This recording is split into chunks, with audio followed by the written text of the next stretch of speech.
Design Robert Frost. दोस्तों इस poem पर रॉबर्ट फ्रॉस्ट का फर्स्ट अटेम्प्ट 1912 में आया और उन्होंने इसका टाइटल इन वाइट रखा, लेकिन आफ्टर 10 इयर्स इसे बदलकर डिजाइन रखा गया और पहली बार 1922 में अमेरिकन पोइट्री में पब्लिश किया गया। दोस्तों डिजाइन 14 लाइन का एक सोनेट है जो इस कॉन्सेप्ट को एक्सप्लोर करता है कि कैसे नेचर और पूरे यूनिवर्स को एक हार्मफुल माइंड के थ्रू डिजाइन किया गया है। ये पोयम एक डेड मॉथ को पकड़े हुए एक फूल पर एक स्पाइडर के एवरीडे के ऑब्जर्वेशन पर बेस्ड है। I found a dimpled spider fat and white. दोस्तों पोइट ने इस पोयम में एक मोटी और व्हाइट स्पाइडर को मेंशन किया है जिसके स्पॉट्स मतलब बॉडी के ऊपर छोटे छोटे निशान है। तो पोइट कहता है मुझे एक स्पाइडर मिला जिसके बॉडी पर डिम्पल है, मतलब उस स्पाइडर के स्पॉट के ऊपर छोटे छोटे निशान है और ये जो स्पाइडर है ये मोटी है और उसका कलर व्हाइट है। On a white heal all holding up a moth, और इस स्पाइडर ने अपने माउथ में एक पतंगे को पकड़ रखा है और वो जो कीट था वो एक व्हाइट फूल पर बैठा था जिसे व्हाइट हेलॉल कहते हैं। Like a white pairs of reached satin cloth, और वो कीट उस स्पाइडर के मुंह में एक व्हाइट शटन के टुकड़े की तरह दबा हुआ था। Assorted characters of death and blight mixed, ready to begin the morning rite, like the ingredients of a witch's broth.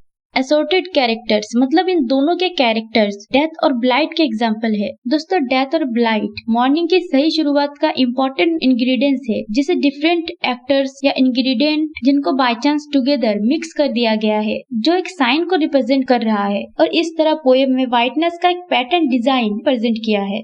A snowdrop spider, a flower like a froth, and dead wings cried like a paper kite.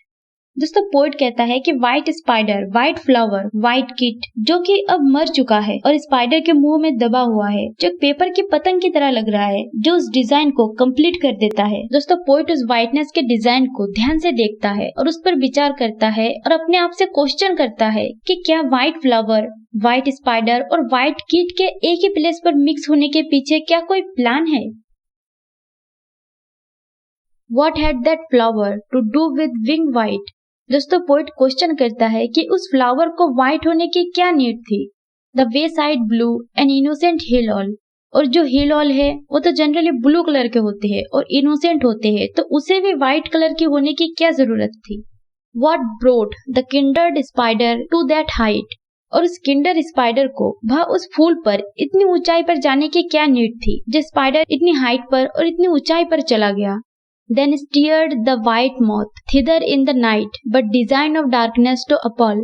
दोस्तों poet के मन में question उठता है कि रात में white kit को वह भेज दिया गया जहाँ पहले से एक स्पाइडर है। आखिर ये किसने किया और किसने ये भयानक डिजाइन बनाई जो कि डरावनी डिजाइन शो करती है। If design govern in a thing so small, और डिजाइन का यूज इस तरह के स्मॉल थिंग्स के लिए होती है तो क्या उनके लिए ये डिजाइन प्लान किया गया था। दोस्तों पोइट यह रेफरेंस निकलता है कि इस सभी बातों के पीछे कोई भयानक शक्ति का हाथ है जो इस तरह का भयानक डिजाइन बनाती है। फिर पोइट आगे कहता है कि इस सब के व्हाइट होने के पीछे कोई भयानक शक्ति नहीं है, दरअसल बाई चांस ये तीनों व्हाइट एलिमेंट्स एक साथ मिक्स हो गई है। दोस्तों पोइट आगे कहता है कि इन सब के पीछे कोई डिजाइन नहीं हो सकता है क्योंकि इस वर्ल्ड में ज्यादातर काम बाई चांस ही होता है जो सोची समझे प्लान के अकॉर्डिंग नहीं होती।